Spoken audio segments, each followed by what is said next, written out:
So with a promise to have the cost of power reduced by 33%, the Presidential Task Force implementation team is confident that this is achievable. KTN's Noah Kipkemboi examines the viability of this bold proposal, as well as what other reforms are lined up for the energy sector. The journey to reduce the cost of power has begun with the implementation of the Presidential Task Force recommendations. Kenyans should expect what the President has promised them. It is a 33% reduction. We are going to work towards it.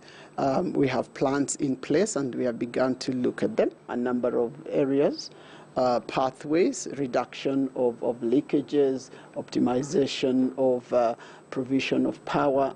And so we are looking at the low-hanging fruits, which we believe are going to deliver a huge amount of reduction in the cost on the tariff. At the center of the reforms is the renegotiations of the contracts between the Kenya Power and Lighting Company and independent power producers. The renegotiation will take place in line with the contracts. And a contract is exactly that. It's an agreement between two parties.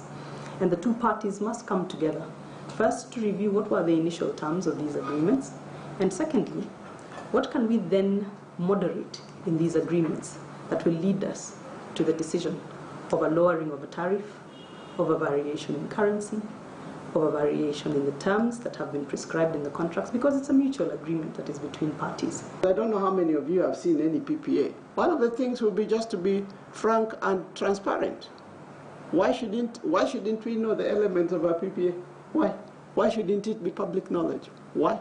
The Kenya Power and Lighting Company's monopoly status has been heavily criticized, terming it as a contravention of the Energy Act that provide provisions for open access and liberalization of the energy sector. The expectation would be that you would have other providers who are able to offer the service in a manner that sort of decentralizes away from KPLC and removes that risk of the monopoly, inefficiencies of the monopoly and the structure that has brought along with it.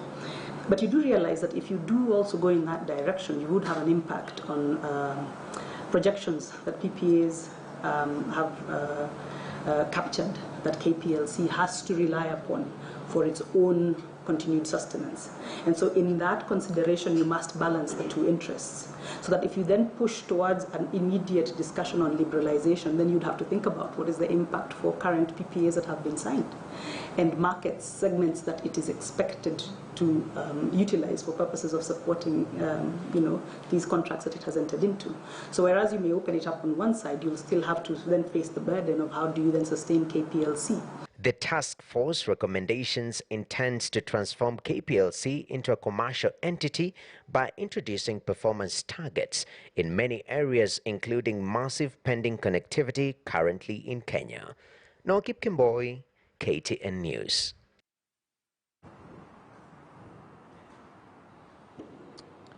On this week's episode of